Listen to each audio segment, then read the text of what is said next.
Our main character is named Michael, who was an ordinary college student until 20 years ago when the world was overrun by zombies. All the last years of his life, he did nothing but try to survive in a new environment full of dangers. Over the years, his mind began to crumble from the realization that he would not be able to meet his family, whom he abandoned in order to survive in this harsh world. Being on the threshold of death, he was not afraid of it because he understood that his entire existence was meaningless. In the heat of battle, he finally found peace. But by some strange miracle, he found himself in his childhood room, thinking that his life was flashing before his eyes. Looking around, he cannot believe that he is in the very place that was destroyed exactly 20 years ago, when everything began to change rapidly.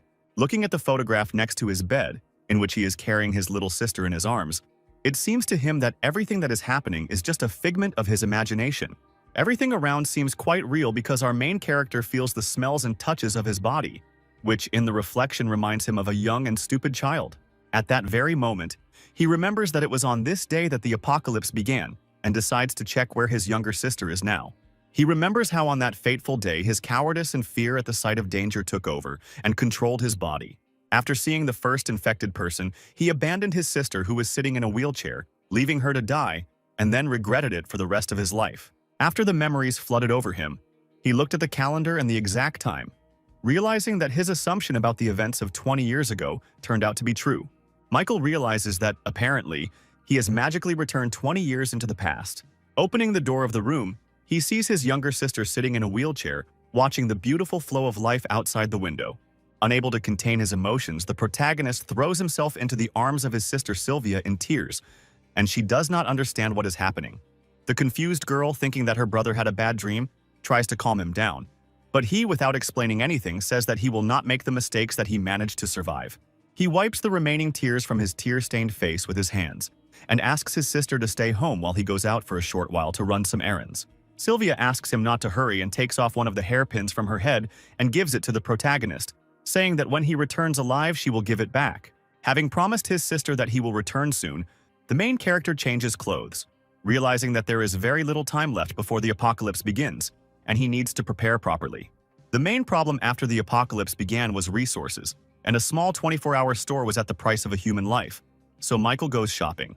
The girls working in the store are discouraged by the amount of goods that our main character buys and decide that he is out of his mind. Having collected almost the majority of all the goods from the store shelves, the main character asks if there is any more food lying around in their warehouse.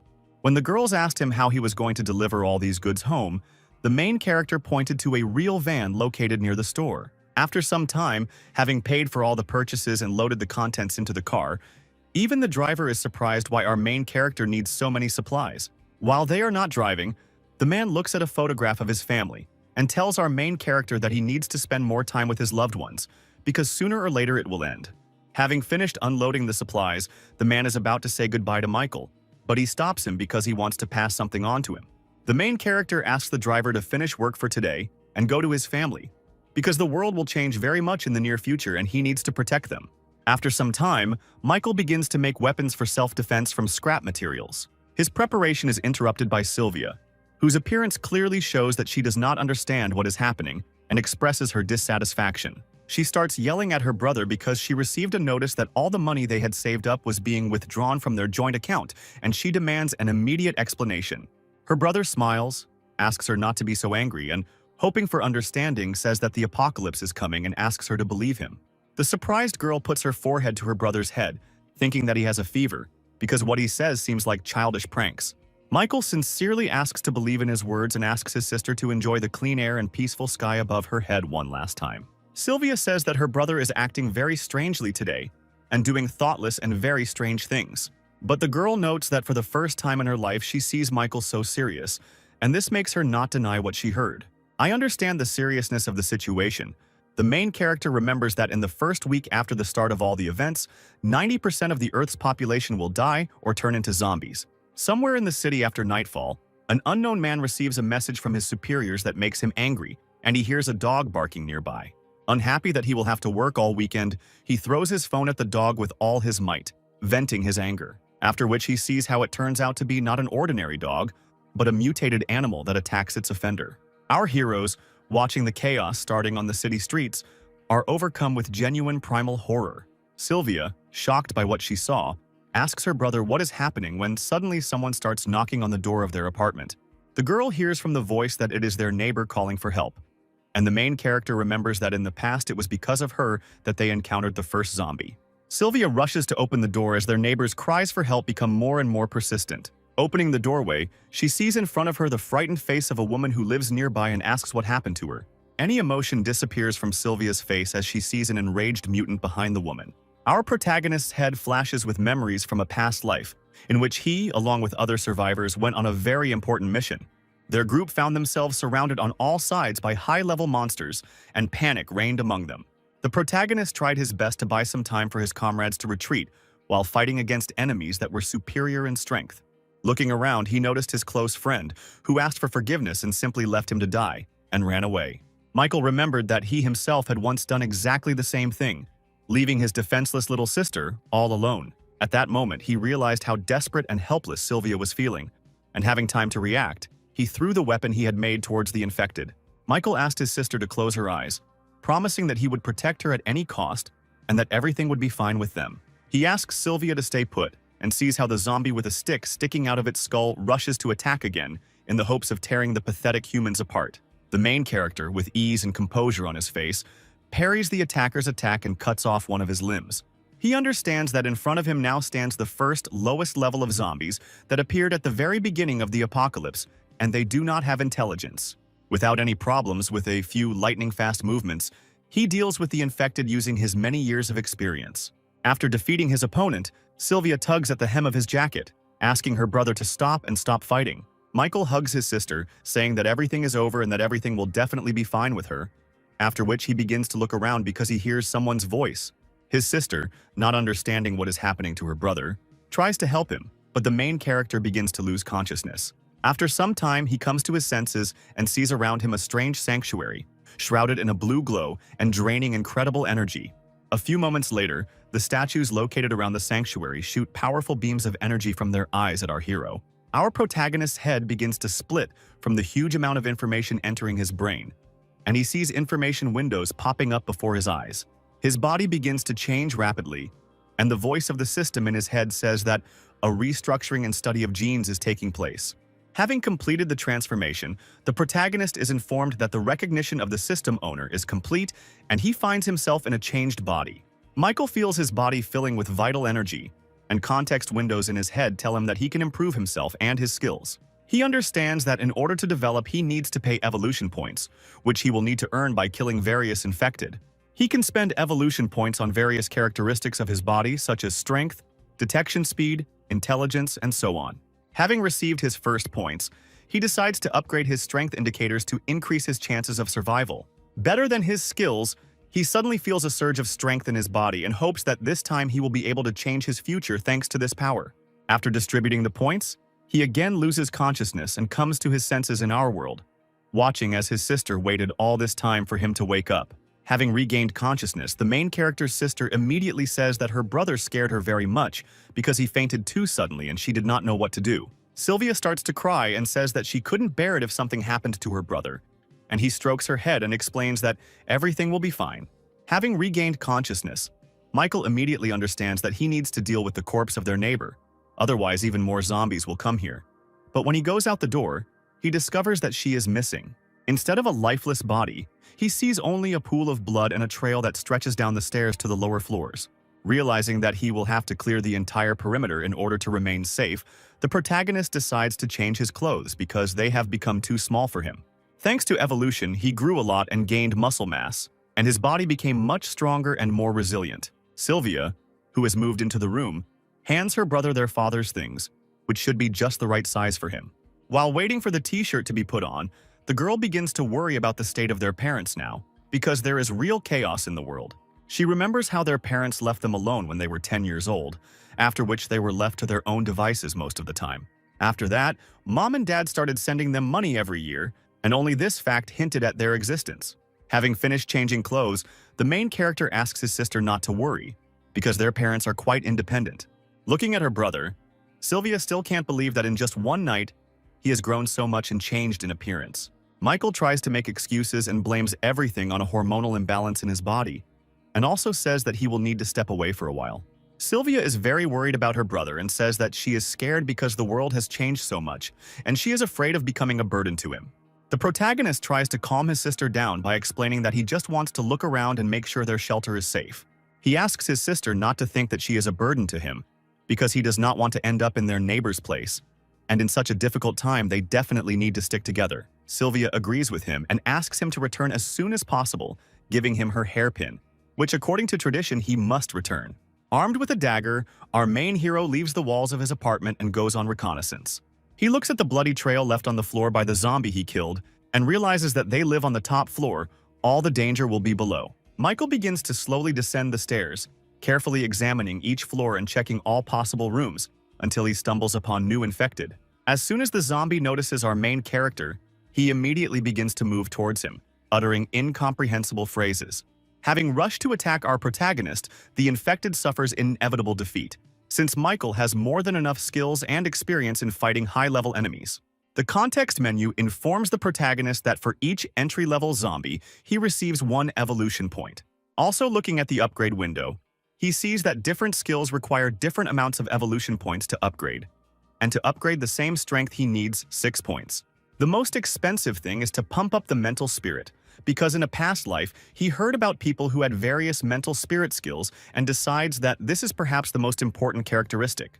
Looking at his skills, he understands that to obtain the ability he needs the 10th level of mental spirit, and at the moment it is better to pump up other skills and leave it for later.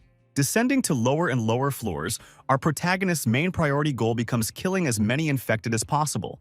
While inspecting another apartment, he sees traces of blood on the walls and furniture, which indicates that a recent battle has taken place.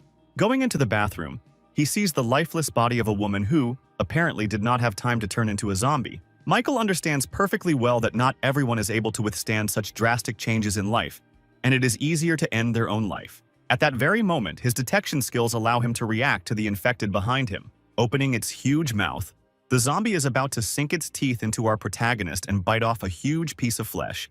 The main character manages to react and, using his dagger, pierces the skull of the mutant who attacked him.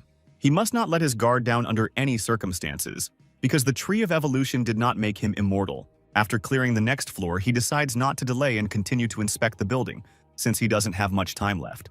While inspecting the next floor, he is noticed by a certain woman who managed to survive and, apparently, is also one of the residents of this house. After knocking on the door and asking if there are any survivors, the woman looks out of the doorway and says that her apartment is safe, and asks to be left alone.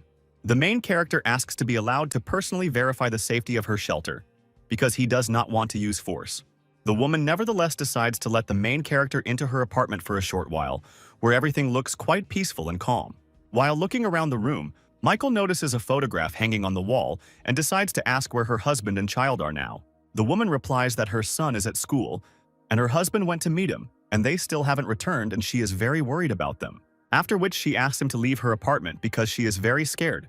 And as soon as our main character is about to leave, he hears strange sounds coming from the bedroom.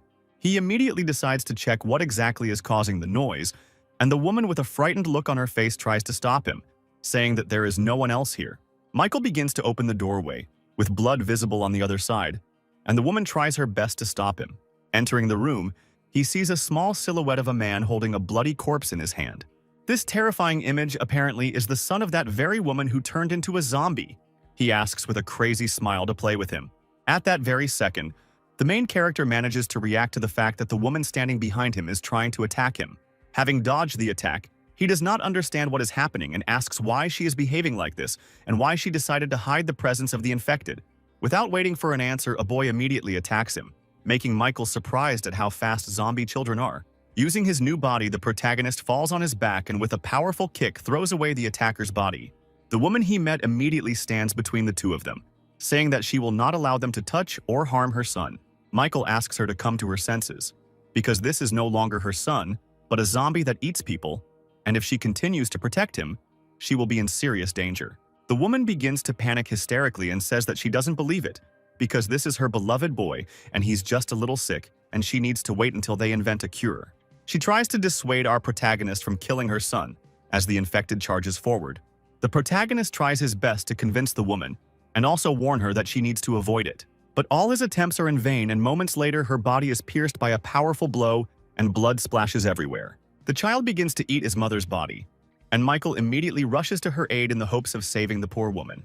Lying on the floor bleeding, she manages to grab the main character by the leg at the last moment, and even being on the threshold of death asks him not to kill her son. The protagonist, with despair in his eyes, explains that if a person has turned, he can no longer be saved, and he cannot allow him to walk the streets of the city threatening other survivors.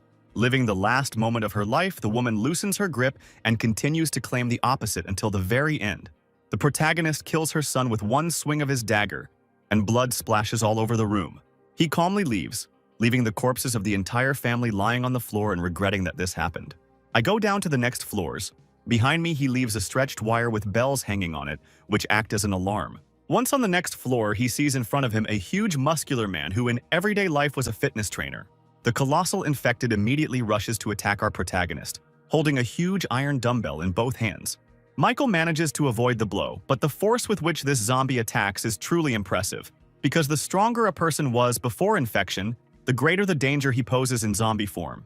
Not giving the main character a chance to breathe, the zombie immediately throws an iron dumbbell in his direction, which Michael also manages to dodge and jump to the door behind him. After landing, a powerful explosion is heard as another very powerful mutant appears from the apartment behind him. His appearance clearly takes our protagonist by surprise, and he manages to receive several wounds.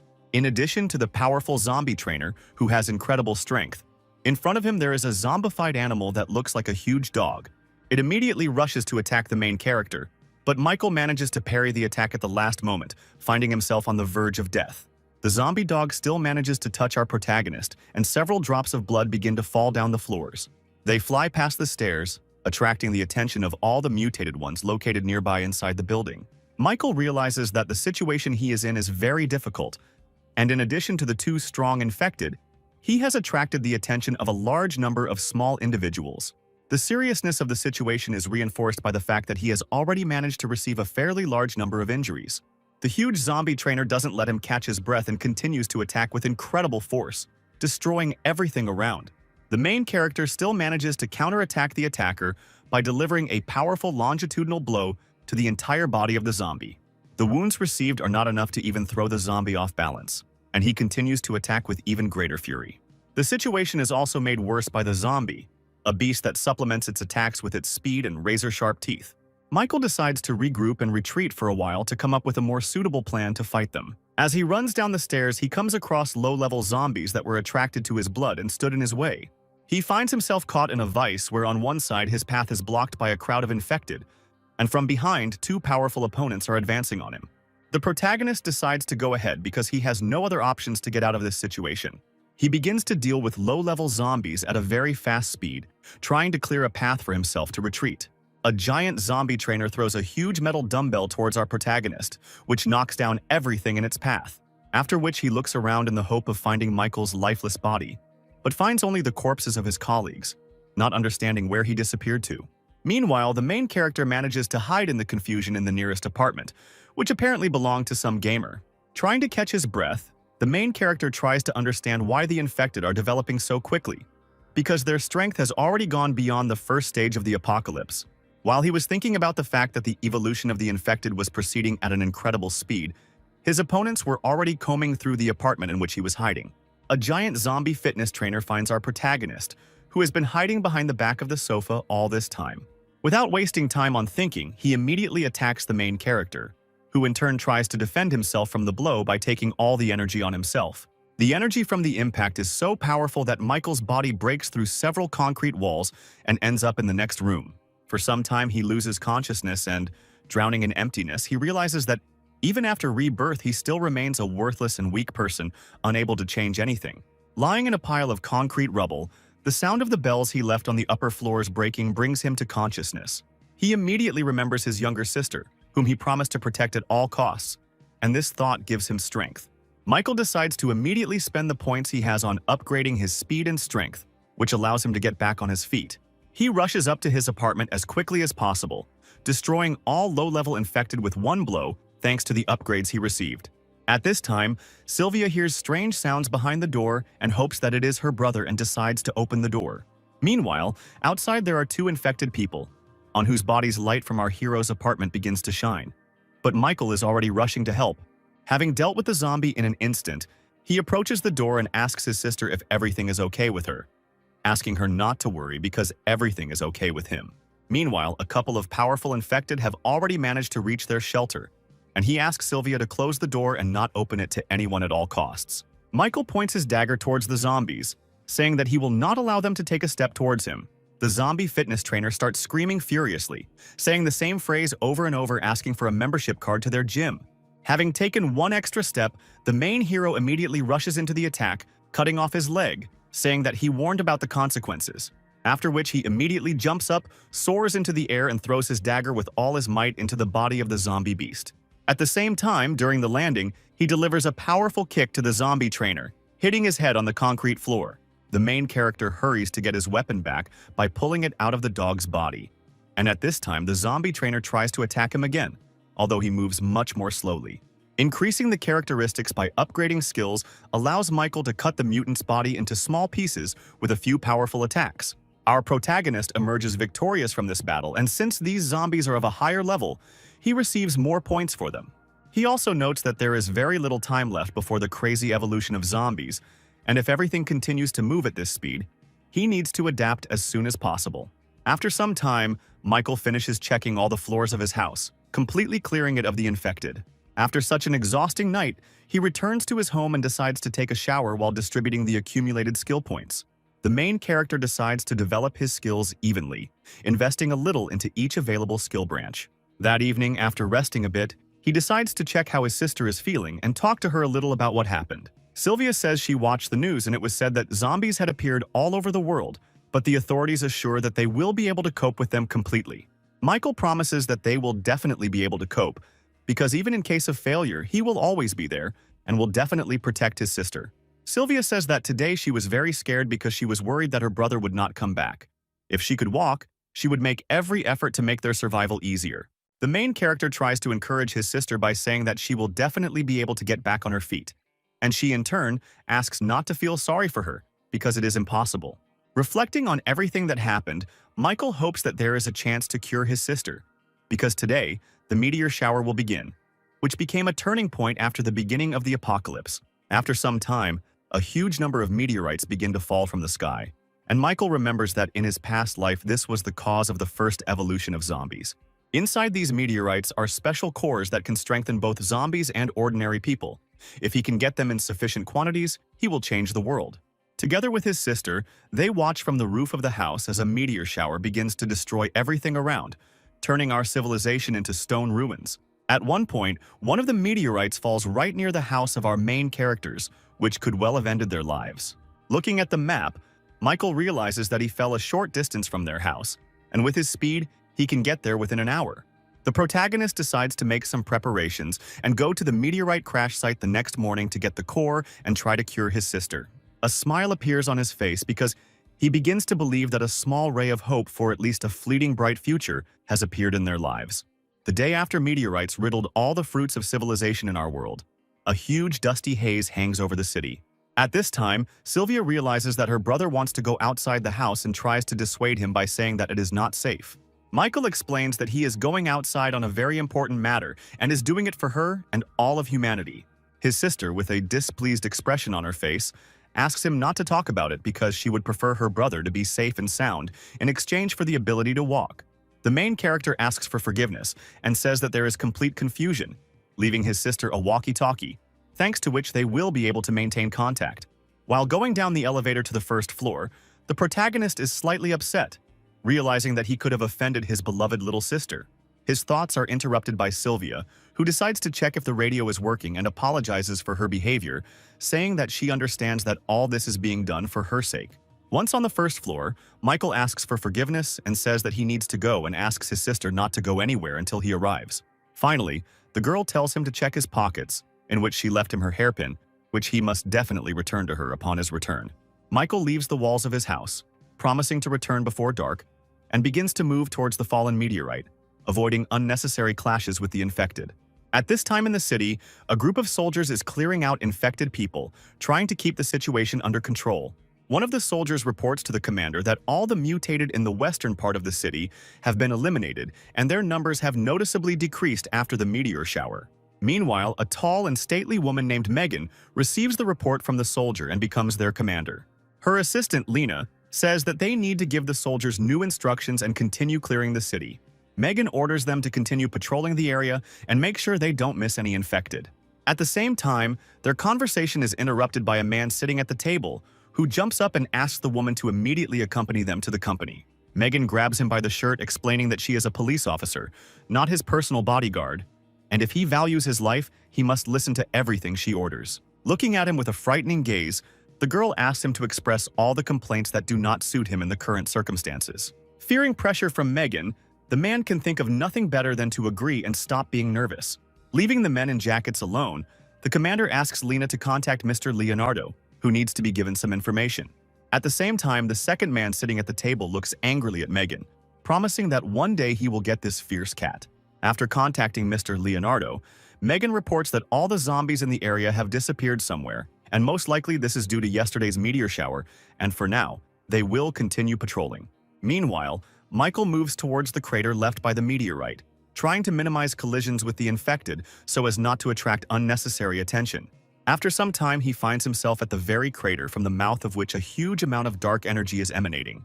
The main character decides not to rush to hasty conclusions and to examine the surroundings by climbing the nearest high-rise building. He sees a meteorite fragment located in the center of the crater, emitting a huge amount of energy, and in his past life, he had never seen it in real life. He also notices a zombie near one of the crater walls trying to get out, and who is not at all interested in absorbing the fragment. Michael realizes that time is starting to move towards sunset. If he delays, the zombie can absorb the energy, and this will become a very big problem for him. The protagonist makes a decision to use his speed to avoid confrontation and simply take the shard and run away. Once he reaches the crater, he makes a lightning-fast dash towards the zombie in the hopes of catching it off guard and finishing it off quickly. When striking the infected's body, his homemade weapon breaks as if it were made of glass, and the zombie's skin turns out to be as strong as steel. The zombie girl turns to our protagonist and greets him, and her appearance clearly indicates that she is definitely not a weak individual. Michael manages to notice her black eyeballs and golden pupils, as well as tattoos all over her body, and concludes that in front of him is a natural zombie. For a few seconds, he is overcome by a primal terror. As in their past life, they were the ones who most terrified humanity and were stronger than anyone else. In an instant, the infected closes in on our protagonist, grabbing him by the remains of his makeshift spear and throwing him into the air with incredible ease. Trying to land on the ground, our main character begins to be hindered by vines shooting out from under the ground like bullets. Having managed to get his dagger, he manages to cut the annoying plants and remains safe and sound. Michael understands that the original zombies have special abilities, and their strength and speed are at a very high level, making them not the easiest opponents. While he tries to understand why such strong zombies started appearing so early, the girl does not give him a chance to think and attacks him again. The protagonist decides not to engage in combat and simply try to take the shard and run away, avoiding unnecessary damage. Numerous vines suddenly appear in his path again, preventing him from doing so simply. The native zombie smiles as if mocking our main character and is simply having a good time. The speed of her skills does not give our protagonist even the slightest second to think and make decisions, and he is forced to defend himself all the time. Their powers are at completely different levels at this point in time, and even trying to defend himself, Michael still takes a lot of damage. Realizing the sadness of his situation, he understands that events are developing much faster than in his past life, and apparently, history is changing. At the same time, Michael notices how the meteorite fragment and the zombie are connected by an invisible energy thread. He suggests that the native zombie, like all the others, arose from these fragments and act as his protectors. The protagonist assumes that in this case the infected will not be able to move far from the fragment and decides to break the distance with her by going beyond the crater. The zombie girl tries to stop the protagonist with a vine branch, but he manages to defend himself and cut them into pieces. Once out of her reach, Michael manages to catch his breath for a while and decide what to do next. He decides to take refuge in a nearby building and use it as a temporary shelter in order to regroup and come up with a new plan. He takes out a red glass flask from his backpack and decides on an ambitious plan, saying that he will need the blood of a dead man. After some time, he is riding a motorcycle and leads a huge horde of infected that he managed to lure from all over the area. Finding himself near the crater where the original specimen is located, he throws a vial of blood into the air, setting his plan into action. The main character manages to break the test tube, and all the contents fall out like a rain of blood. His plan was to use the dead man's blood as bait for a large number of low-level zombies that the primordial zombie would have to fight. Such impudence and insidious plan enrages the female, and she begins to attack with even greater speed and fury everything that tries to harm her. Michael begins to watch everything that is happening from afar in hopes that his plan will have at least some effect.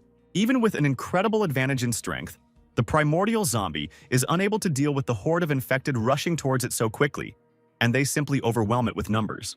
The presence of intelligence in the original zombie allows her to get out of such a difficult situation and use her vine to fly into the air. While out of reach of normal low-level zombies, she begins to attack them from a safe location. At this moment, Michael decides to get closer to the crater and try to steal the fragment while the original is busy fighting. The only thing that worries our main character in this situation is the large accumulation of mutants, because of which he himself can fall into a trap. The protagonist also understands that he cannot delay this battle. Otherwise, the fragment will have time to restore the energy of the female, and it will become even more difficult. Unexpectedly for everyone present, a very powerful and ominous roar is heard, which can only mean one thing. Looking around, Michael and the original zombie notice a huge and ferocious mutated beast. He immediately rushes to attack the female, as he perfectly senses her strength and understands that he needs to deal with her first. The beast manages to knock her to the ground, pressing her with his paw, intending to tear her into small pieces. The main character realizes the deplorable nature of the situation, but understands that the animal has every chance of emerging victorious from this fight. But looking at its fur, he understands that it will soon mutate. This will happen if the mutated beast manages to absorb a meteorite fragment, and in this case, trying to emerge victorious from this battle will be pointless. The primordial zombie, being in a less than favorable position, still manages to attack the beast with his strength, throwing it to the side. The mutant clearly doesn't like this, and with even greater animalistic rage, he attacks the zombies. Not having time to react and keep up with the reaction speed of the infected beast, he still manages to sink his knife-sharp teeth into the body of the female. Michael understands that the situation is taking a very unexpected turn, and is already preparing to prevent the beast from finishing what he started, because if the original loses, the situation will become even more dire.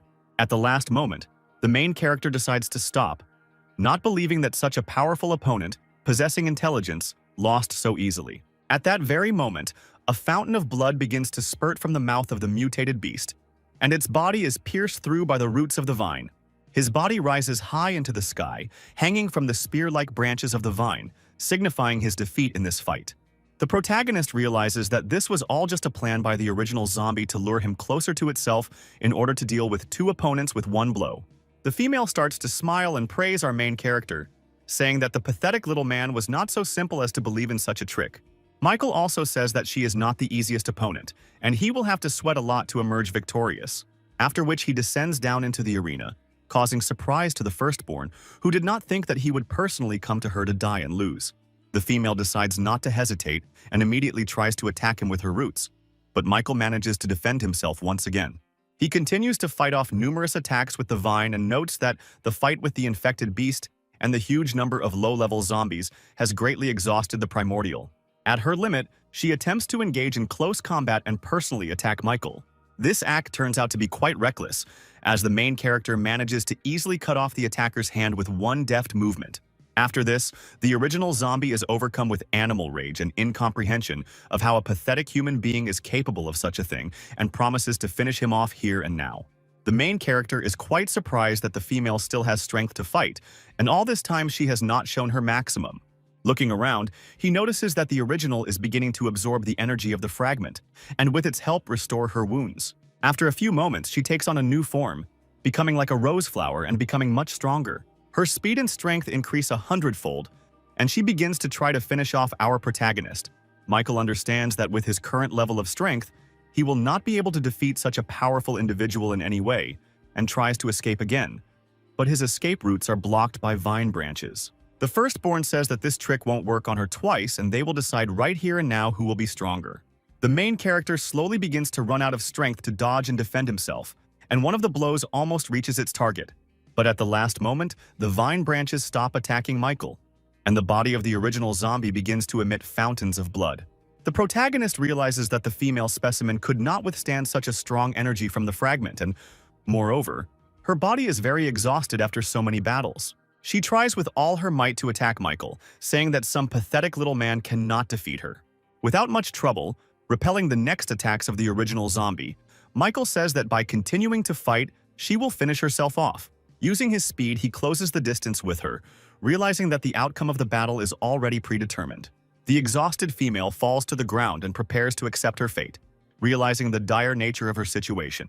The protagonist threatens her with his dagger and says that he knew the outcome of this battle from the very beginning. Looking at the dying primordial zombie, he remembers that in the past he could not even imagine that he would ever be able to defeat such a strong opponent. In the past, due to the strength of the enemy, he made the wrong choice and regretted it for a long time. So he decides to swear to stand on his feet until his last breath, protecting what is dear to him. The context window informs our protagonist that for killing a native zombie, he gets 100 evolution points. Michael couldn't imagine that he would get so many points for defeating her, and decides that he needs to be more careful with the other shards in the future. After his triumphant victory, he decides to take the meteorite and is surprised that he can calmly touch it with his hands. Touching the shard with his hand, he feels its energy begin to fill his body, restoring his strength. Michael is in complete shock when he realizes that all of his wounds have almost completely disappeared, and hopes that his sister will also be able to recover and start walking. Just before leaving, he looks back at the body of the infected beast because he hears strange sounds and assumes that the monster is still alive. A huge amount of energy begins to emerge from his body, plunging the protagonist into horror at the fact that he is about to face another battle. His face shows incredible surprise at what he sees, and he cannot believe his eyes. A small puppy with yellow fur emerged from the body of a huge mutated beast. He picks it up and suggests that after the mother's death, the cub in her womb absorbed all of her powers and was able to survive because of this. Michael suggests that he can tame the newborn monster if he becomes the first thing it sees when it opens its eyes. The puppy begins to happily bark and lick our main character's cheeks, thinking that he is part of his family. The protagonist decides to name his new pet Goldie, and, having hidden it in his backpack along with a meteorite fragment, decides to return to his shelter as soon as possible.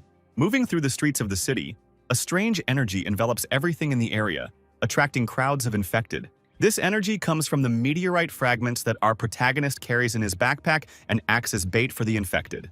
Before he could reach his shelter, the ground beneath his feet began to crack and crumble into small pieces. Michael manages to dodge and realizes that someone has been following him all this time, and he won't let them get away just like that. A huge number of mutated giant rats, which have been following the energy of the meteorite all this time, begin to appear from underground. The main character manages to defend himself from the rodent's attack, realizing that his position is not the most advantageous, and now he cannot just fight them.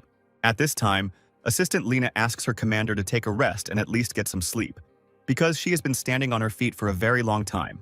Megan says she doesn't have time for that, and continues to observe the situation and notices our protagonist running in the distance and reporting that he sees a survivor. The girl is very surprised by the speed at which our main character is moving, and also notices that he is being pursued by a huge pack of giant rats. Although Megan is unable to comprehend how this man managed to avoid so many attacks from infected animals, she still decides to help him. Meanwhile, the protagonist moves towards their shelter, assuming that this building will be suitable for a temporary shelter where he can catch his breath. Once inside the building, the iron bars and concrete walls manage to hold back the mutants pursuing him for some time.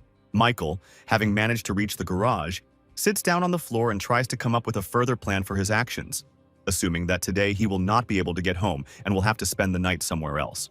Opening his backpack to check if everything is okay with Goldie and the meteorite fragment, he discovers that the crystal has simply disappeared. The first thing our protagonist managed to think about was that the shard was missing, or that his little animal had managed to absorb it. All these assumptions are immediately dispelled when the context menu of the evolution tree tells him that the absorption of the crystal is complete and the restructuring process has begun. At that very moment, the main character's body is enveloped in an incomprehensible aura, and he begins to experience a very wild pain that tears him to pieces. A moment later, his body begins to emit huge amounts and waves of energy, throwing back everything that was near him. At the same moment, the rats pursuing our main character manage to get through the concrete barrier and get into the parking lot. Michael realizes the deplorable nature of the situation, but he cannot find the strength to gather his courage and at least try to get up, and the tree of evolution is to blame for this. His eyes begin to close and he slowly loses consciousness, not believing that he will be dead here and now. At the last moment, Goldie manages to save her master by fighting off the rat's attack and standing up to defend him.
The body of the small puppy becomes covered with a thin layer of electricity and begins to emit a large amount of energy.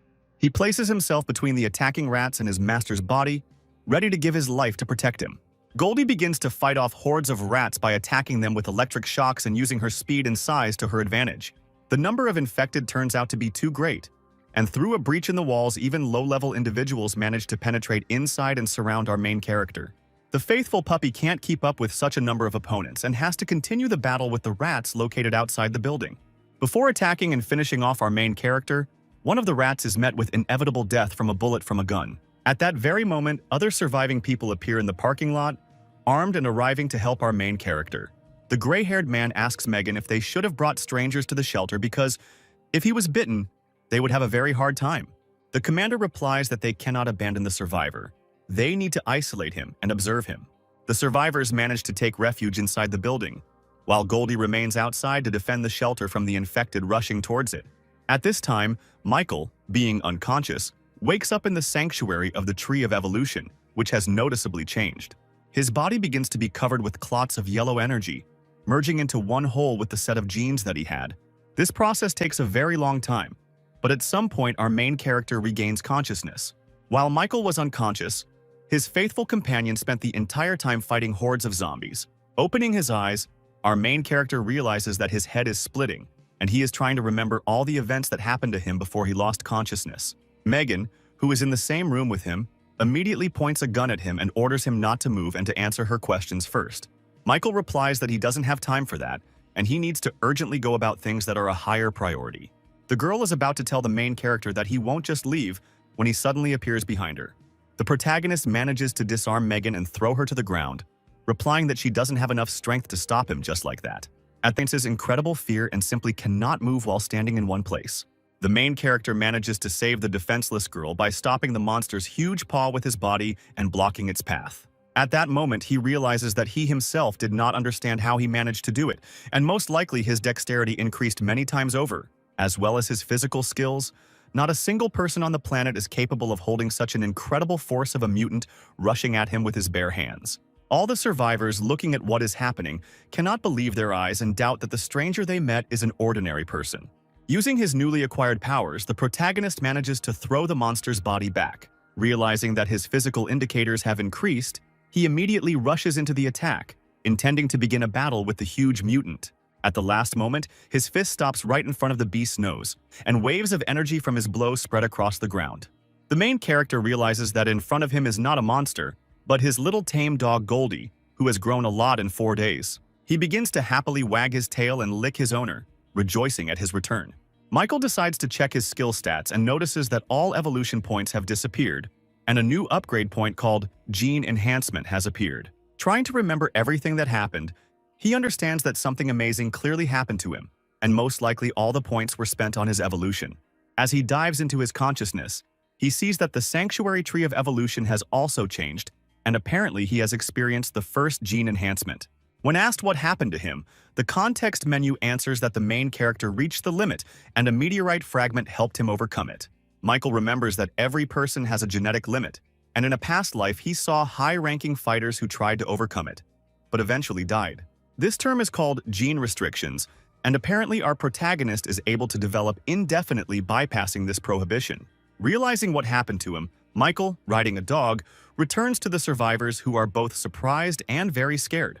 Michael explains that Goldie was very tiny not long ago, but after eating so many zombies he grew to such a size. Megan, like everyone else present, does not understand how the monster can be his pet.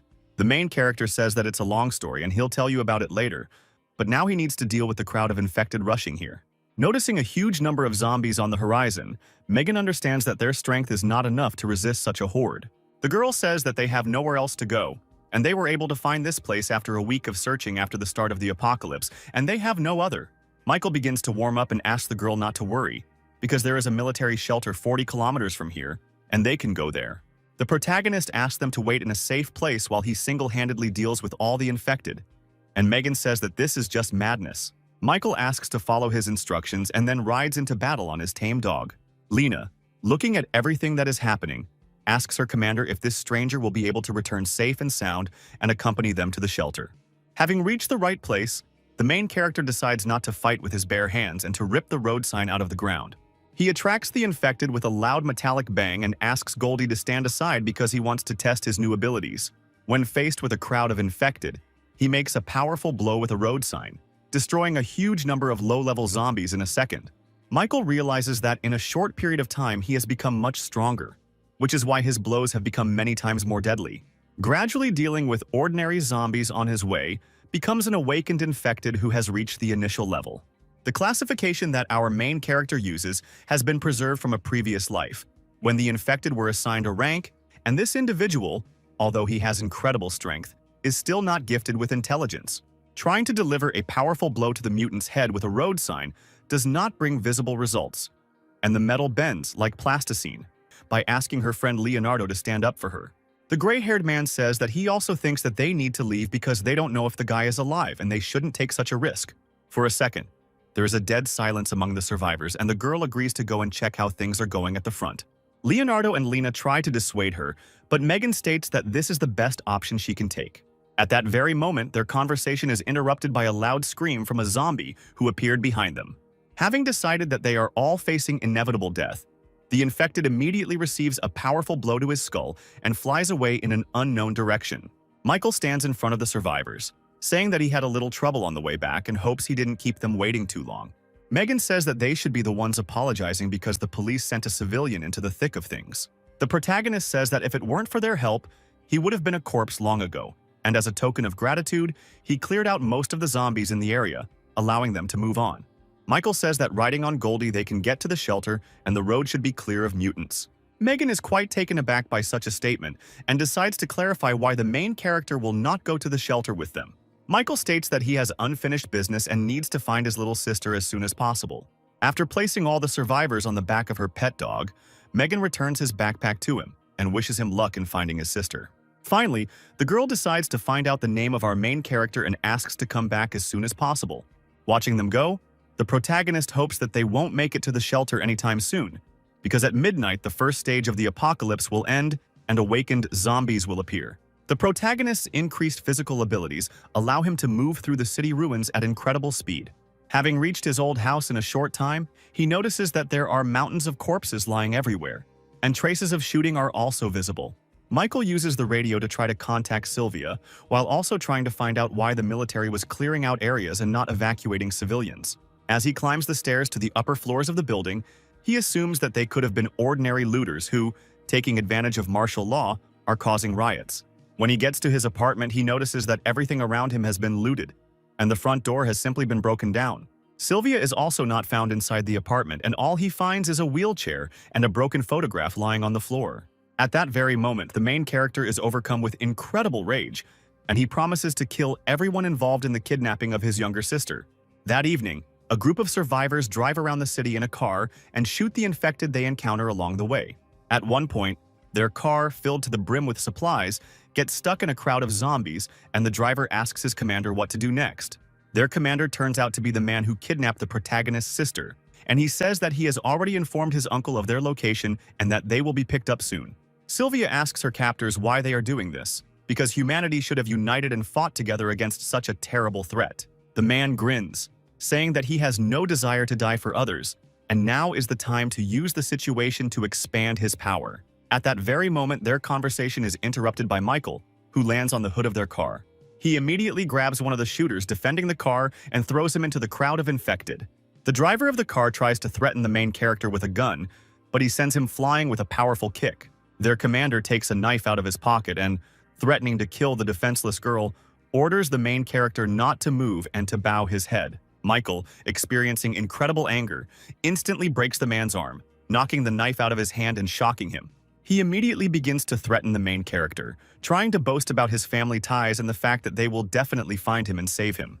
The main character says that he knows perfectly well that he is dealing with a local bandit who uses martial law and his uncle's connections to do whatever he wants. Michael holds the man's body over a crowd of infected, threatening to throw him to be torn apart by the entire crowd. His sister's kidnapper begins to pitifully beg for mercy, saying that he will do whatever our protagonist wishes and fulfill any of his orders. Realizing that persuasion does not work on our protagonist, his pleas turn to aggression and harsh threats. At this time, 2 helicopters appear above our heroes' heads, which apparently, arrived at the call of this man to save them. The man starts laughing, thinking that salvation is near, but the main character simply lets him go, and he falls into a crowd of infected that starts eating him. One of the people who arrived by helicopter notices everything that is happening and asks to be connected with Commander Roger. A man reports that his nephew was killed by some unknown young man and that there is a little girl in his company. Commander Roger, who apparently was the same uncle who threatened the murdered man, orders the main character to clear the area. Our heroes are fired upon by 2 helicopters, and Michael, holding his defenseless sister in his arms, tries to find shelter. Having managed to react to the fact that they were fired upon with missiles, he moves to the nearest building to find temporary shelter there. He manages to run inside and avoid a direct hit from such a powerful weapon and save his little sister. The protagonist finds a safe room where he leaves Sylvia and asks her to wait for him here until he completely sorts things out. The girl understands the gravity of the current circumstances and asks her brother to be very careful and return safe and sound. After which Michael, leaving his sister in a safe place, returns to the street to deal with 2 military helicopters. Having come under fire, he realizes that fighting from the ground is not very advantageous and decides to retreat. The sounds of gunfire attracted a huge number of zombies from all over the area, making escape routes very difficult. Thanks to his superhuman skills, Michael manages to break through the crowd of mutants. The military commander on one of the helicopters observing the situation cannot believe his eyes and assumes that this guy is not an ordinary person. He orders the pilot to find a tall building nearby and land him on the roof, then continue pursuing the guy. Having dropped off my captain at Michael, I opened fire from a machine gun firing up to 70 rounds per second. Seeing how our protagonist manages to dodge the lead rain, the machine gunner cannot believe it, because an ordinary person would already be a corpse. At the same time, the military captain, being on the roof and armed with a sniper rifle, takes aim at our main character. He fires a precision shot with a large caliber round, hoping to finish the guy off with one shot. Michael's reaction speed and perception allow him to react to the sound of the gunshot and dodge the projectile, preventing it from hitting his heart, but he still gets wounded. The captain is informed over the radio that the object has disappeared into one of the buildings. I have touched it. The blood will attract the infected. Continue observation. Michael is trying to stop the bleeding. How lucky I am. Another millimeter to the left and I would already be dead. Lost in thought, the main character loses concentration for a few seconds and comes to his senses only when a rocket flies into his building. A powerful explosion occurs, completely destroying the entire building and the blast wave knocking out all the windows within a radius of several kilometers. The pilots report that the target has been destroyed, but the captain manages to notice some movement under the pile of debris. The smoke and dust cloud left behind by the explosion clears, and the military sees a huge dog with golden fur emitting a terrifying roar. "Goldie, you really helped me out, baby. You came just in time. I really need your help." The familiar releases huge wings from its body and asks its master to attack with it. While the stunned military cannot understand where this monster came from, Michael, riding a dog, attacks one of the helicopters. At this time, the pilot of the second helicopter, watching his colleague crash, loses sight of our heroes. Panicking, he quickly rushes to report to the captain that the target has been lost, when suddenly Michael interrupts him, climbing into the helicopter's cockpit. The squad captain, hearing on the radio that his soldiers were defeated, requests reinforcements, saying that they found a survivor. At this time, Mike, thinking that the battle is over, lands on the ground with the desire to introduce Goldie to his sister. His joy is interrupted by the military captain. "Hey kid, it's too early to rejoice. This girl is clearly very important to you." Mike, seeing that his sister is being threatened with a weapon, begins to scream and demand that she be released immediately. The man, holding the barrel of a rifle to Sylvia's head, declares that he would be interested in checking what is faster, the bullet or our hero's reaction. "Put down your weapon. You want me, right?" "My sister has nothing to do with this. I'll surrender without resistance, but promise me you'll let her go." Mike moves towards the captain with his hands raised, giving Goldie a final order to take Sylvia to safety. At this time, an infantryman armed with a rocket launcher, who apparently arrived with reinforcements, reports that the target has been captured and is in the kill zone. The captain grins and gives the order to open fire, and a shell is fired at our hero, producing a powerful explosion.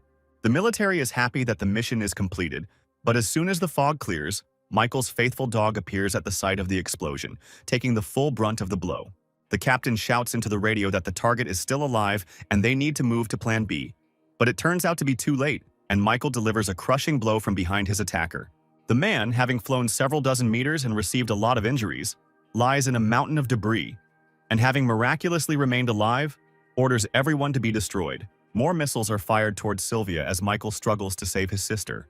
A moment before the explosion, he manages to cover the girl with his body, taking the entire blow on himself. Falling to the ground, Sylvia looks at her bloody hands, hoping that her beloved brother is still alive. "Brother, don't scare me. Don't even dare to fall asleep. What's wrong with you? Don't leave me alone."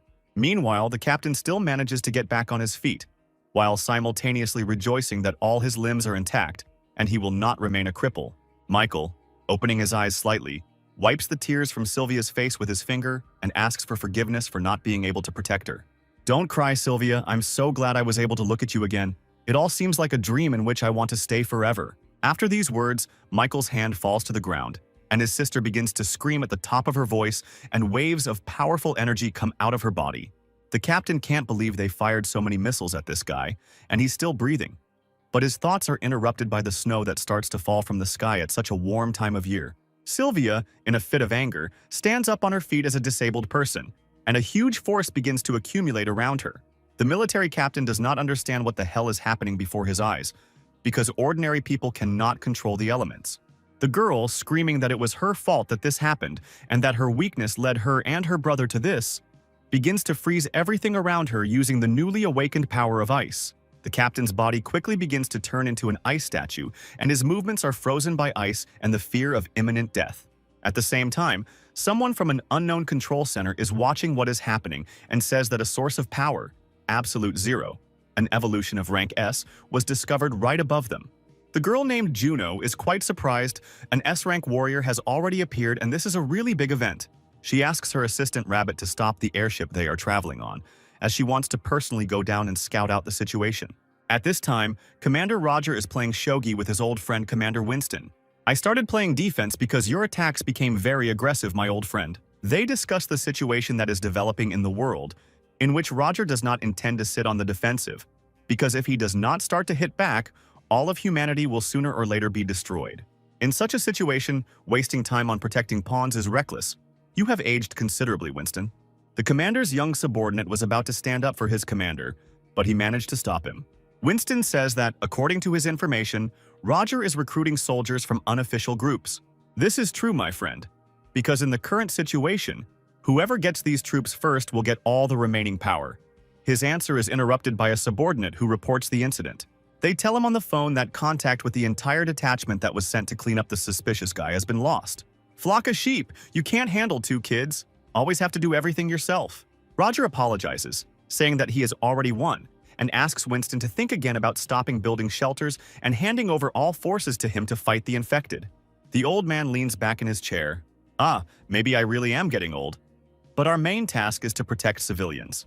He thinks that if the city has already fallen, then all his attempts to save people no longer matter. Deciding to ask his subordinate Scott what he thinks about this situation, he replies that Commander Winston is still very young and all his decisions are thoughtful and pragmatic. "You're such a straightforward person. I've always liked that about you. I promise that as long as I live, I'll protect the common people." Now go and find out what Roger was talking about on the phone. The subordinate smiles, encouraged by the words of his captain, and, putting his palm to his forehead, is ready to carry out the order. At this time, Rabbit tells Juno that she needs a little time to find a place to land. The girl asks her not to land the ship, but simply to lower the height at which she can jump out. Flying over the battle site, Juno jumps to the ground and uses the ice blocks created by Sylvia as landing ramps. Finding herself in front of our heroes, she notes that they used too much force and simply passed out. Looking at the frozen military man, he wonders how the skill he just awakened turned out to be so powerful. The Rabbit uses the radio to report that this is already the 4th of the 12 S-rank warriors. According to the inquiries made, this girl is not listed as the owner of Absolute Zero. Instead of her appearance does not match. Juno, looking at the wounded girl, suggests that there may be several owners of Absolute Zero. She takes the girl to her ship, leaving Michael alone, saying that they need to go in search of the next awakened. After some time, the main character's body, which is on the hair, activates the tree of evolution that permeates his entire body. The system reports that the right first level is open, and the process of divine evolution has begun, which has launched a huge number of tree roots throughout the earth. The tree of evolution began to search the entire area for any living creatures and mutants, starting to destroy them and pump energy out of them. All this power, collected in a matter of hours, began to flow straight into the heart of our protagonist, saving him from imminent death. At this time, Commander Winston's subordinate Scott enters his office and reports that he has completed the task given to him. He hands the commander a tablet with a video recording saying that this guy and the little girl were being pursued by Roger's men, but he managed to neutralize them single-handedly. However, he was wounded, and then the entire area became covered in ice for unknown reasons. At the end of the recording, rays resembling tree roots began to emanate from this place, after which the camera turned off. In the final seconds of the video, Winston notices a stranger appear, whose face is too blurry to identify.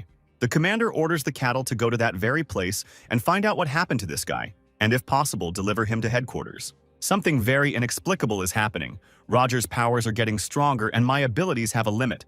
This world needs a hero. After a few hours, the roots of the evolutionary tree begin to retract, penetrating Michael's body. The system informs him about the accrual of 1,000 experience points that have reached the peak, which in turn triggers automatic distribution. At this very moment, the main character opens his eyes, trying to understand how he managed to survive and what happened to him. Looking around and not finding Goldie and his sister nearby, he rushes to inspect the surroundings, completely covered in ice, hoping that his loved ones are still alive. In such a hopeless situation, he decides to turn to the Tree of Evolution to find answers to his questions and penetrates deep into his own consciousness. The system informs the protagonist that the deification plan has been put into action, and only one attempt has been allocated for its implementation. Michael also tells us that he has awakened and all his stats have been increased to the 5th level of power. Looking at his stats, he realizes that his physical strength has increased incredibly since awakening. Thanks to the meteorite fragment he received earlier, he gains a new skill called Absorption. From his past life, Michael knows that the power of skills cannot be increased, and that it only grows with the increase of the wearer's physical characteristics, and therefore his new ability is equal to S rank. For a moment he thinks that he has become the first awakened with a rank, but at the last moment he remembers that he noticed a similar reaction in Sylvia, and perhaps all this ice in the area is her doing. While he was looking around the area, he didn't find his sister's body and decides that he needs to find out what happened while he was unconscious picking up a fallen hairpin from the ground. Approaching the same captain, chained in a block of ice, he breaks it into small pieces and says that if the military is involved in this, they don't have long to live. At this time, a man driving a car passing by the checkpoint tells the private not to sleep at his post. It turns out that this is Cattle saying that during such an important period of building shelters, they need to be extremely careful and not let a single infected person into the territory. Commander Roger, who is watching him, and his subordinate, who Scott was visiting, understand that Winston is trying to extract secret information. Meanwhile, in one of the abandoned buildings, the main character decided to collect his thoughts and think over a plan for further action. Taking the soul into his head comes the thought that the best way to get into the military unit is to go through the shelter to which he sent Goldie, along with his new acquaintances. As the morning approaches, he sets out on his journey holding a photograph of his younger sister in his hands and promising to definitely save her. Having set off on his journey and moving towards the shelter, he easily deals with ordinary rank-and-file infected thanks to his new physical abilities. Trying to use his new recently acquired absorption skill, the system tells him that it cannot be used on normal opponents. Assuming that the skill requires a stronger enemy to use, he stumbles upon an advanced infected that gives off an ominous aura. The infected turns out to be quite strong as he is an awakened F rank and is easily able to crush the ground under his feet with powerful blows. Analyzing his opponent, Michael assumes that his strength and skin color make him a possessor of a very common rage skill that many had in his past life. Dodging his attacks, he manages to perform a grab and with a powerful blow from both legs, knocks the zombie out. While his opponent is unconscious, he manages to use his absorption ability, and this time it is activated. Before this, I only used it on awakened zombies. I wonder what will happen now. By absorbing energy from the body of a defeated enemy, powerful waves of multicolored energy begin to hover around, and the system informs that the absorption is complete and disintegration has occurred.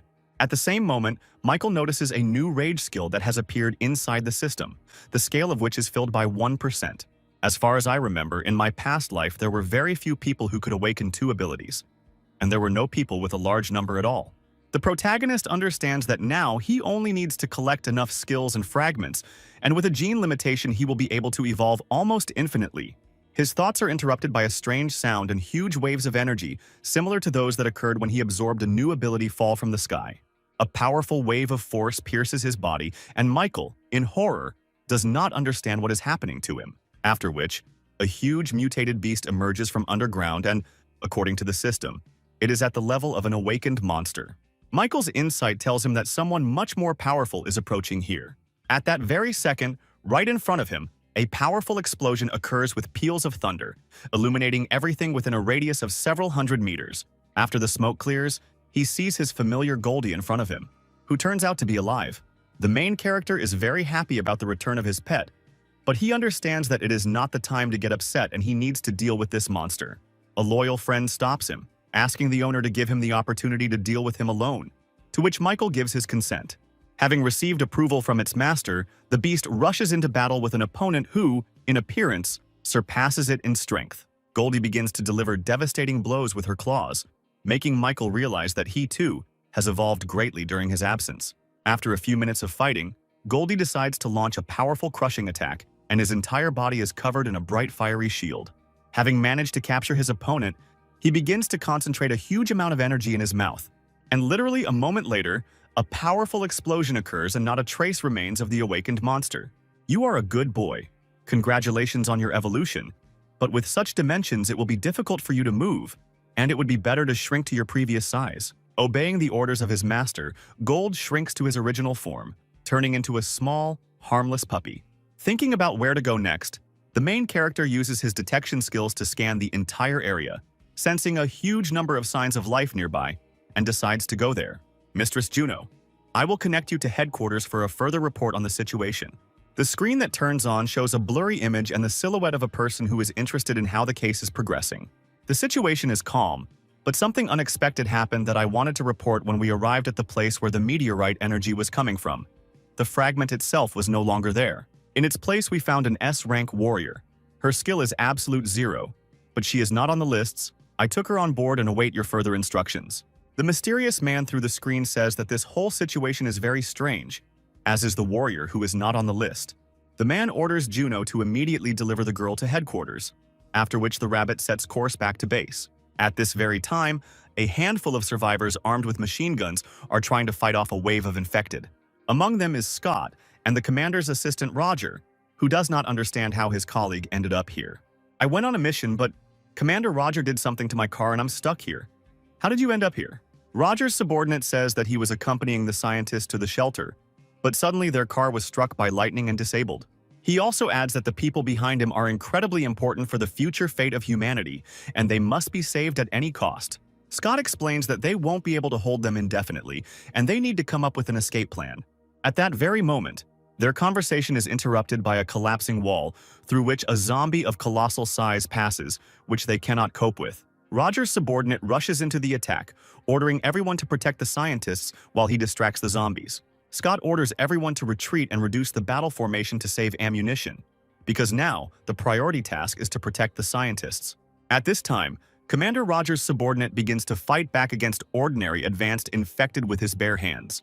He continues to hold back the zombies rushing towards him, ordering everyone to retreat and take the scientists to safety. Scott, realizing that they are in a hopeless situation, orders everyone to follow his instructions and leave the battlefield as quickly as possible. Before he could finish his sentence, an object resembling a human body flew past his face at very high speed and crashed into the wall. Looking at the pile of rubble, he notices a wounded colleague who apparently could not hold out for long against a zombie of colossal size. The shadow of the huge mutant obscures him and the scientists, and for a moment it seems to them that their lives are hanging by a thread. At that very second, a powerful explosion was heard behind them, and something with incredible speed managed to protect them from the colossal mutant. Michael stands on the corpse of the defeated enemy, having already managed to absorb another % of the rage skill. Under incredible impression, Scott remembers that in front of him stands the very guy that Commander Winston ordered him to find. When he asks if you are the guy named Michael, the main character replies that it is him, indignant at how the military man knows his name. Scott understands that the goal of his mission is in front of him and wants to ask the protagonist for some favor, but he is interrupted. First, answer my question. You're Commander Roger, right? The stunned soldier, not understanding what is happening, answers the truth, saying that his commander is Mr. Winston. He also explains that they, along with the leadership, are aware of his situation and the conflict with Commander Roger, and they do not know who he is or why he is here. Remembering my past life, Michael remembers that after the apocalypse, all of humanity fell into madness, and only one elderly general stood to protect it until the end. When the commander found out what you went through, he wanted to meet you in person. I hope you will return to the shelter with us. At that moment, their conversation is interrupted by a powerful explosion, and a mutant appears from the crowd of infected, his hands covered in lightning. Michael asks his new acquaintances to protect the scientists and wounded comrades while he deals with the enemy himself. Goldie, you also keep an eye on them just in case, but don't transform unless necessary. Otherwise, you won't be allowed into the shelter. Looking at the crowd of opponents, the main hero understands that only the one with lightning is awakened, and all the rest are low-ranked and there is no need to use the skill. Before he could think of a plan of attack, a crowd of pawns immediately pounced on him, and it seemed to Michael that an advanced zombie was capable of controlling the weak. He uses them as a distraction, and while the protagonist is distracted, he tries to attack him with lightning bolts. The main character is surprised that the zombies have already evolved to a level where they began to develop intelligence, and apparently, events are moving much faster than they did in his past. At this time, Commander Rogers' wounded subordinate says that this advanced mutant is the one who struck their car with a bolt of lightning and knocked them out of action. During the battle, one of the electrical discharges hits the roof above our heroes, breaking the supports, and a huge number of fragments begin to fall, pretending to be a harmless and weak creature so as not to arouse unnecessary suspicion. Meanwhile, another colossal fat zombie intervenes in the battle between Michael and the advanced mutant. Looking at him for a second, the main character thinks that his opponent has the skill of controlling awakened individuals. He immediately rushes to attack him, deciding that he needs to get rid of one opponent as quickly as possible, because together they will become much more dangerous. The survivors and scientists watching the battle cannot believe that an ordinary person is capable of fighting off such formidable opponents alone. Having exhausted the colossal mutant, Michael manages to use the absorption skill on him and receive another % of rage, after which he tells the electric zombie that it is his turn, and apparently this does not make him very happy. Ultimately, having chosen the right moment, the main character manages to get close to the enemy and use his ability on him. The enemy is defeated, and the evolution tree informs that a new lightning skill has been unlocked and 1% of its abilities have been received.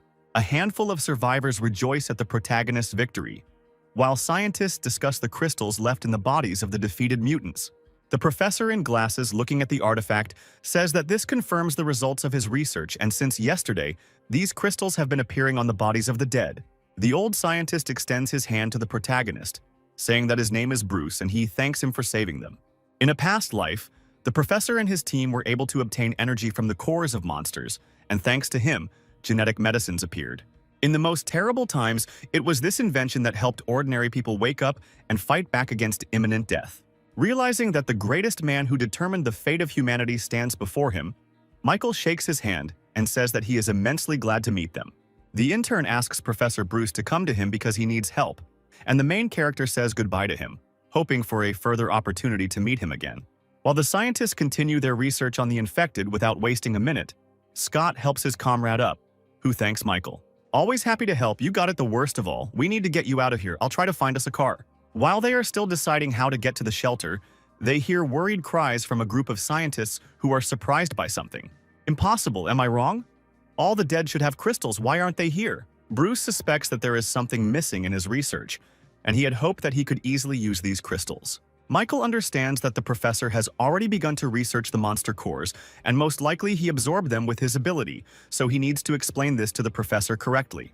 He decides to clarify what exactly Bruce is talking about, realizing that he cannot interrupt his research because of a mistake, and try to push him to the right train of thought. The professor hands him a green crystal and says that he needs to understand where these things come from and how they can be used to fight the infected. Michael says that it is unclear why they are called genetic cores, and he has already managed to eat several of them, after which he became stronger. Bruce, indignant at how one could be so reckless, scolds the young man, explaining that it was too dangerous to eat these kernels because they could contain a virus. After which he continues his thoughts about the fact that this in any case helped the main character become much stronger, and most likely they can be used somehow. The professor begins to develop his own theory, and the protagonist is internally happy that he gave the professor the necessary food for thought. Pointing to the two fallen advanced infected, he explains that he may have accidentally destroyed the cores in the two specimens while fighting them. Having completed all the preparations and having found the car after some time, our heroes move towards the shelter, and Scott, while driving, asks Michael about how he ate the cores. The main character says that the zombie cores he ate were the first to awaken, and he was just lucky, but it would be too dangerous for ordinary people to eat them. Michael understands perfectly well the military man's desire to become as strong as possible, but warns him against rash actions. Scott says that Captain Roger is secretly gathering awakened soldiers, while Winston spends his time building a shelter, and he wants to protect his commander. Don't worry about your captain. He will never lose to Roger, I'm 100% sure of it. After some time, our heroes reach the walls of the base, where the construction of a shelter is in full swing. Looking at the preparatory work, Scott explains to the protagonist that the awakened with combat abilities went to Roger's troops, and the rest help Winston with the construction. Getting out of the car, Michael notices a red-haired girl driving towards him at high speed and asking him to get out of the way. Having lost control, the girl falls off the scooter and the main character manages to catch her in his arms. Realizing the situation she found herself in, the girl immediately begins to bow to our protagonist, asking for forgiveness for the inconvenience caused. Standing nearby, Scott realizes that his friend Olivia is in front of him and asks the girl what she is doing here. "Captain, we are so glad you're alive. Commander Winston was unable to contact you and we thought you had died on the mission." Scott hits the girl on the head saying that's not what he asked, to which Olivia replies that she came to meet the new survivors. "Michael, I'll report everything to the captain for now and you go through the verification procedure along with the other survivors, and I'll try to arrange a meeting for you with Winston as soon as possible." Watching the scientists and his new friend, Michael understands that it is better not to rush into trouble until he gets used to the new environment. Meanwhile, Olivia asks all the survivors to line up for further testing to see who among the people may be infected. The protagonist understands that Commander Winston is doing everything right, because in his past life, he knew many cases of terrible tragedies after security measures were violated. After filling out the form given to him, after some time he passes by a familiar girl who is accepting forms from other survivors. It turns out that it is the girl he saved earlier, Lena, who is very happy to meet our main character and that he is safe. The girl rushes to thank our protagonist for recently saving their entire group from certain death. Michael is very glad that they managed to survive, and also that the girl joined the medical team. Lena reports that the captain of their squad, Megan, holds a much higher position and has recently had problems. At this point, they are interrupted by the cries of a disgruntled crowd of survivors who ask the two lovebirds to quickly finish their dialogue. The girl says that she needs to work, and Michael finally asks Lena to look after his puppy. The girl is very happy to meet the little puppy, realizing that this is the same familiar that helped them get to the shelter. Alina agrees to finally suggest that Michael have dinner together today because she is very happy to see him. After some time, the protagonist finishes taking tests, and the nurse asks him to go to the waiting room where he will be told the test results. After some time, a menacing-looking man enters the room where all the survivors are gathered and asks the name of one man. A voice of a man is heard from the crowd, who is immediately grabbed by two soldiers who say that he is infected and must be immediately quarantined. The survivor tries to say that there is some kind of mistake here, but the commander immediately shuts him up, saying that this is not a kindergarten and the situation is very serious. The man, realizing that he has no choice, stops resisting, and traces of a spreading infection are visible on his neck behind his shirt. All the rest of the uninfected, the man named Michael must stay here, and the rest can go rest, and tomorrow they will begin to help build the shelter. The survivors leave the room looking at our protagonist, assuming that he was very unlucky, and that the same fate awaits him as the stranger who was just taken into quarantine. The commander says that he was informed about a certain important person by his name and asks to follow him to a special room. Michael sits down on the bed where he is asked to wait for a meeting with Commander Winston, and all the while he looks at a picture of his little sister. At this time, somewhere in the laboratory, Sylvia is in a strange capsule, and people nearby are discussing the fact that her blood test did not show the result they needed. After some time of waiting, there is a knock on our protagonist's door, and someone asks his permission to enter. Lena enters the room, greets Michael and asks him to come with her to dinner, saying that she will take him to the dining room.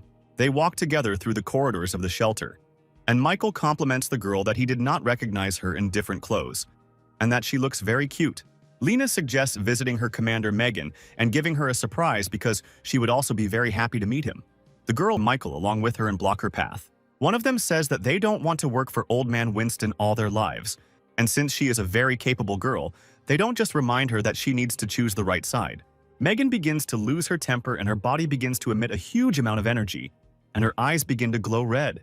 Everything around begins to tremble, and the man notices that the telekinesis that the girl possesses is incredible, and now he understands why the captain needs her so much. After which he says that not only she awakened her powers and they both have F-rank abilities, fire element, and metal transformation. A man throws a ball of flame at a girl and says that today she will go with them no matter what it costs them. Michael, who appeared at that very second, manages to repel the attack with his bare hands, reflecting the flying fireball. Everyone present understands that standing in front of them is the same guy who was able to single-handedly save them a few days ago. At the same moment, a mustachioed man behind them asks where this boy came from and why he dares to interfere with their conversation. The awakened man with the power of fire asks his commander not to worry because now he will teach this young boy a good lesson. Preparing to reflect in such two awakened people, Michael thinks about whether it is possible to use absorption on people, but at the last moment stops, realizing that this could lead to their death and attract unnecessary attention. Already familiar with a large number of skills awakened from his past life, he understands that half of his strength will be enough against the metal transformation. After he dealt with one of the awakened with one blow, he asks his friend why exactly they went over to Roger's side. Not receiving a constructive answer to his question, and only listening to pleas for mercy, he knocks out the second attacker with one blow. Megan, standing behind him, is surprised at how the guy managed to defeat two awakened ones in just 2 hits. Moving towards the mustachioed man, he tries to intimidate Michael by telling him not to approach him because he directly reports to Roger. Without listening to the end of his hysterical screams, the main character grabs him by the head and lifts him up on an outstretched arm, forcing him to shut up. Megan tries to stop the main character, the pig, from letting the mustachioed man go, because if he dies, they will both be in big trouble. At that very moment, armed infantrymen climb the stairs to the 3rd floor, asking everyone to calm down immediately. The soldiers surround Megan and our protagonist, and their commander orders the rebels to surrender immediately. Michael is already starting to accumulate energy in his hand. I'm going to fight back against the military, asking if they are too weak to raise their hand against him. How dare you threaten us? We are the law here. If you do not follow the instructions of the authorities, we will take you out of the shelter on it. Megan manages to stop the main character, asking him to calm down. Otherwise they, together with Commander Winston, will suffer greatly. Our heroes are handcuffed and taken to another room, while the mustachioed man continues to behave defiantly, looking down on them. Megan, I have a favor to ask. As soon as you're free, find out about a girl named Sylvia. This is my sister, whom I lost because of Commander Roger, and now I don't know where she is, so if you can, try to find out. While our heroes are being taken to another location, a crowd of ordinary survivors discuss the Battle of the Awakened, not understanding how one boy was able to defeat 2 of Roger's subordinates. Standing nearby, Lena and Goldie are worried about our main character, hoping that everything will be fine with them. Moving along the corridors, the mustachioed man stops next to the punishment cell, saying that the girl should be taken to the commander, and the guy should be left here. Michael completely obeys the orders of his willful commanders, fearing for Megan's safety, and is sent deep into the punishment cell. Once at the bottom, he sees in front of him a huge number of muscular men, creating a frightening appearance. The mustachioed man orders everyone to make this impudent boy understand why they can't go against him, and even if he dies here, no one will remember him. Michael easily breaks the handcuffs, realizing that Megan is no longer here and he can stop holding back. He can take out a dozen trained fighters with incredible ease using simple blows. You understand that the situation is not going well. The mustachioed captain, fearing for his safety, once again tries to threaten the main character and asks him not to come too close. His vile and mean behavior begins to cross all boundaries, and he holds a test tube with a virus from the laboratory in his hands, saying that if something happens to him, his subordinates will poison the young girl Lena. At that very moment, their conversation is interrupted by Scott, who, along with other armed soldiers, goes down to the punishment cell, asking his colleague for an explanation. The mustachioed man points towards the defeated fighters and says that this young man wounded 6 officers and should be punished. Scott grabs the man's hand, asking what the vial of virus is doing in his hands and where he got it. He orders the man to be immediately delivered to Captain Winston, saying that now no one will save him and that a cruel punishment awaits him. Michael thanks Scott for saving him and wants to ask for something, but he interrupts him, saying that first they need to leave this blood-smelling room. After some time, they both go up in the elevator, and when Michael asks where they are going, the cattle answer that he will soon find out everything himself. Having climbed to the top floor and opened the door, Michael sees Commander Winston in front of him, who greets him and asks him to sit down in a free seat. The main character is very surprised by the long-awaited meeting with the commander, because in his past life he only saw his statue, and now he can talk to him like an ordinary person. Dear Michael, I'll tell you straight. I think I can guess your purpose for coming to the shelter. Commander Roger sent a squad to kill you and your sister, and after the battle your sister disappeared. The protagonist is quite shocked by old Winston's knowledge and asks how he found out about it. And after a few seconds, he adds to his answer that since he knows the reasons for his appearance here, he must guess that his main goal is revenge. When the apocalypse started, Roger and I were military men, but he only cared about power and wealth, not other people. I know about all his plans and that he wants to take over the shelter. Listening to Commander Winston's speech, Michael decides to ask directly if he is ready for an open confrontation with Roger. Exactly. Forces weapons. Inside the bodies of zombies, there is a special material called genetic cores, and with their help, you can get very powerful weapons. Commander Winston immediately jumps up from his seat, slamming his hands on the table, saying that the young man is simply lying to him now and cannot believe it. The protagonist understands the commander perfectly well as his mistrust, and asks to use a pen and a piece of paper. Michael writes down some instructions on paper and hands the sheet to the commander, saying that the basic ideas for creating the source weapon are described here. He also says that if this information falls into the hands of Professor Bruce, he will be absolutely delighted. Winston understands that before him is a difficult young man who was a university student after all. Not even a week had passed since the apocalypse, and he knows so much. The main character is very happy that the old man does not ask him where he knows all this information from and allows him to keep the secret. After which he hands the captain a photograph of his sister, saying that he assumes Roger is connected to her kidnapping and asks him to check it out. After looking at the photo, Winston says that apparently things aren't that simple with his sister and hands him a tablet with a video recording from the surveillance cameras. At first, I also suspected Commander Roger, but after a while I realized that it was not his doing. The commander assumes that his sister was kidnapped by an unknown organization, and Michael realizes that in his past life there were no other shelters or secret organizations. The protagonist remembers that while he was unconscious, he did not feel anyone else's presence. But who in that case was this woman, and why did she need to kidnap Sylvia? I notice the protagonist's concern. Winston tries to cheer him up by saying that everything will be fine with his sister, but he won't necessarily help her. I swear that for the rest of my life I will help you in any endeavors and will definitely find your missing sister. Frankly, Michael, I had a plan to defeat Roger even without the genetic weapon, and I want you to look at it. Commander Winston hands the protagonist a small black box containing a black cube. With a wave of 2 fingers, the cube begins to turn into incomprehensible clots of energy and cover the old man's hand. A few moments later, his body, and in particular his left arm, is enveloped in a black substance that resembles armor. Throughout human history, countless myths and legends have created many rumors about those commonly referred to as gods who created this world. Left behind evidence such as these relics are proof of the existence of a higher power, and they possess mysterious powers. After humans reached the peak of their development, they learned about hidden places on this planet called ancient ruins. The small cube I have with me is a relic of an ancient civilization, the armor of the sky god. Michael is very surprised that myths and legends are not fiction and decides to ask if Winston knows where the ancient ruins are.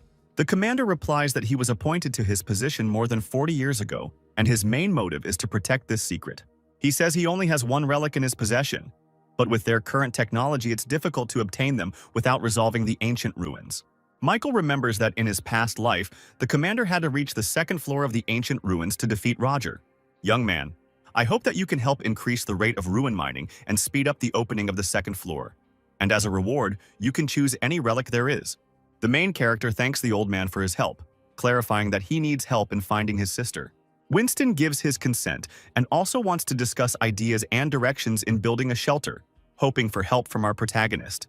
Having finished the negotiations, Michael leaves the commander's office, and at the exit Scott is waiting for him, asking how everything went. On the way to the living quarters, he says that the meeting went well and that things will only get better in the future. Commander Winston spent the entire night in his office, pondering the information he had received from Michael and solving organizational issues. Already in the early morning, he decides to contact Professor Bruce to pass on to him the information he received about a powerful weapon. While the professor explains that he is busy with research that was prompted by a young man he met recently, Winston says that he also received some information from him. They are both surprised that one young guy has had such a strong influence on the course of their common confrontation in the fight against the apocalypse. Bruce says he never thought that 2 old men who are almost 200 years old would be helped by some young guy and forced to move forward. Winston suggests that Michael's appearance in their hideout is not a mere coincidence, and that he may be a new hope for them. Our main character is met by Megan and Lena, who are happy to see him and that everything is fine with him. Megan says that after she was captured, Commander Winston immediately sent several people to her who managed to save her. After which our heroes understand that the situation is gradually improving and go to the canteen to have a little snack. Meanwhile, Commander Roger is beside himself with rage, realizing that Michael, whom he sent to kill his people, has come to the shelter.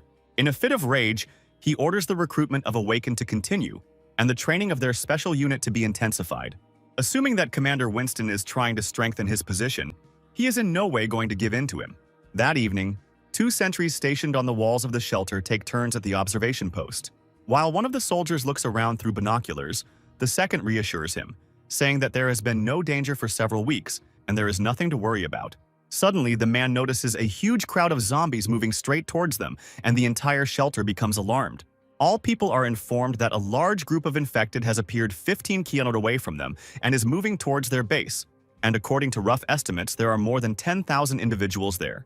This can't be. Our base is still under construction and we are completely unable to cope with such a number of enemies. Winston immediately contacts Commander Roger, who says that he is aware of the situation and that if they do nothing, the walls will be destroyed. He also says that his Awakened squad is the only one capable of fighting back against such a number of infected, and he has one condition. Roger asks in return that Winston hand over all his military powers to him and resign. In the commander's rage, Winston does not understand how, in such a hopeless situation, when the lives of other people are at stake, Roger cares about gaining power and authority. My dear friend, I have told you long ago that in an extreme situation only with absolute power can you rule as a king. Winston does not understand what to do in such a hopeless situation, when the lives of tens of thousands of people are at stake. The commander gives his consent, after which the cattle immediately begin to try to stop him, saying that under no circumstances should power be transferred into Roger's hands. We have no choice but to ask him for help.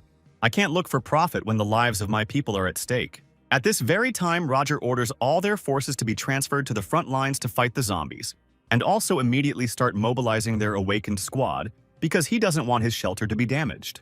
Meanwhile, panic and rumors begin to spread among the military about what is happening outside the shelter walls. Commander Winston comes down to the people, asking for silence and reporting that a huge horde of infected is moving towards them. He asks people to remain calm because they should not be afraid and let everyone be ready to defend this place at the cost of their own lives. Right now, more than half of the shelter's forces will be sent to the front along with Commander Roger's advance party to protect all of humanity.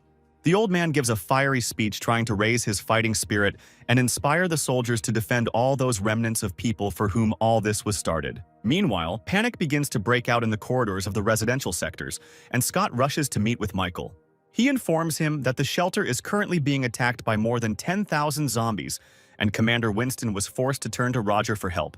He also reports that the commander was forced to make a deal, which included the conditions of a complete transfer of power and command over the shelter. Michael can't believe it, saying that this can't be done, and asks to tell him where the commander is now. Scott says that Winston has already gone to the front lines, and he also needs to hurry, after which he hands the main character a map indicating the escape routes. Finally, he asks not to worry about Megan and Lena, and promises to take care of them. The protagonist understands that the wave of zombies moving towards them should have appeared only after a month, as it was in his past life. But everything is going much better. Meanwhile, the military, using helicopters, observes a huge accumulation of mutants moving towards the shelter. Using military equipment located around the perimeter, as well as bombs, they try to stop the moving horde. Unfortunately, this is not enough, and although they manage to thin out the ranks of mutants, the main forces of zombies move towards the shelter. I begin to transfer military equipment towards the base. A detachment of Awakened people of Commander Roger arrives at the front line. The man leading their squad declares that after much training, they are finally ready to fight in real life. Awakened humans are able to easily fight off ordinary low-ranking zombies. This picture gives confidence and optimism to ordinary soldiers who hope that the power of superhumans will help them cope with this threat. The morale of the Awakened begins to rise, and they are confident in their abilities, saying that dealing with mutants is as easy as crushing ants. At that very moment, one of the warriors of the detachment tries to warn his friend of the danger approaching him. Before he could react, his body was instantly cut into 2 parts by a very powerful and dangerous enemy. Behind him is a mutated Awakened zombie with truly incredible power.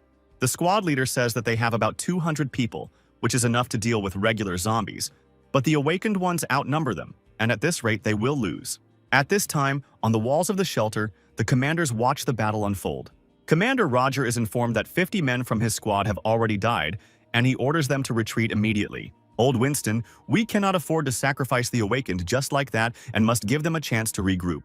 The two captains are also informed that due to the sudden attack, the amount of military supplies is running out very quickly, and there is still about half of the available weapons left.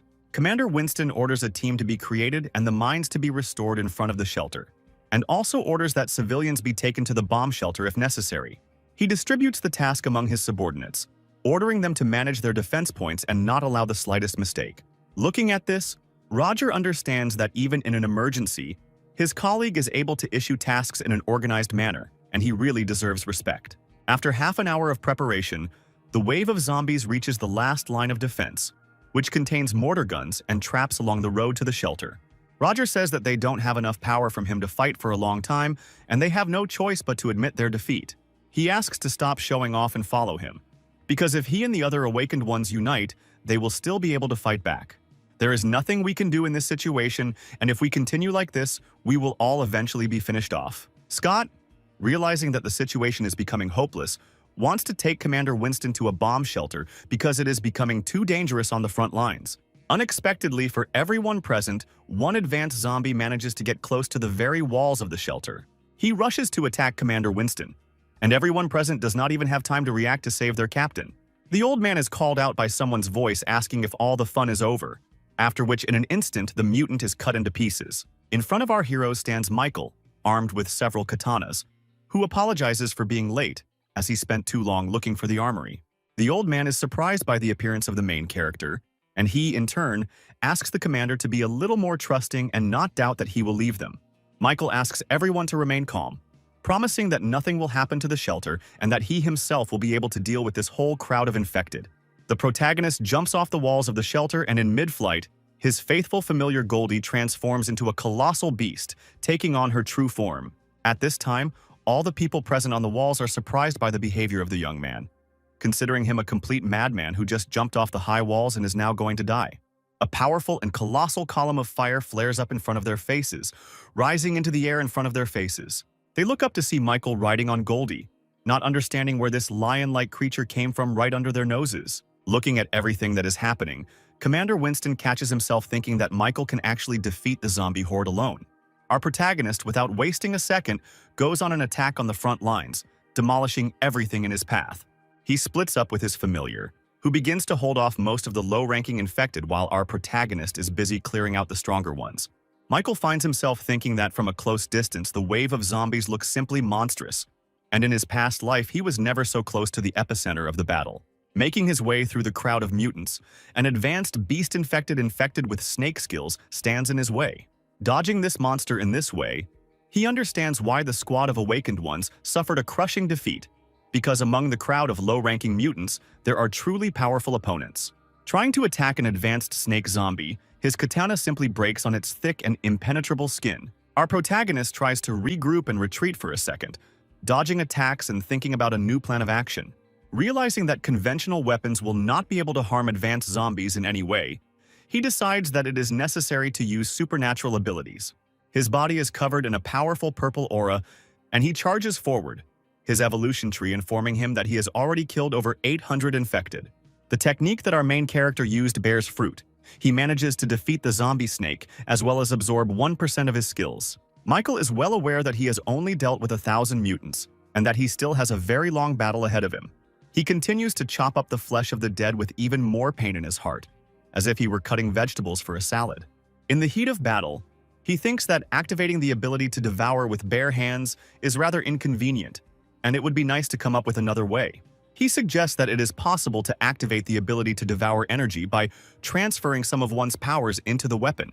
His katanas become covered in a bright purple glow, and he uses them to strip down hordes of zombies.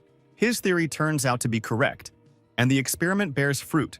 But conventional weapons are unable to withstand the full force of ability devouring, and the katanas quickly become unusable. At this time, Goldie, using powerful area attacks in the form of fire breath, deals with most of the ordinary low-ranking mutants. The captains, watching everything that is happening from the walls of the shelter, cannot believe their eyes, because our protagonist single-handedly manages to stop the wave of zombies.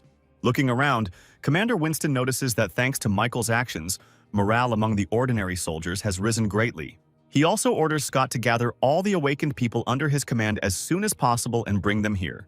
This young guy who just arrived at the shelter immediately rushed into battle, and we can't just sit back and watch all this. Looking at this, Roger is indignant, thinking that all this time his old friend was simply hiding such a powerful weapon under his command.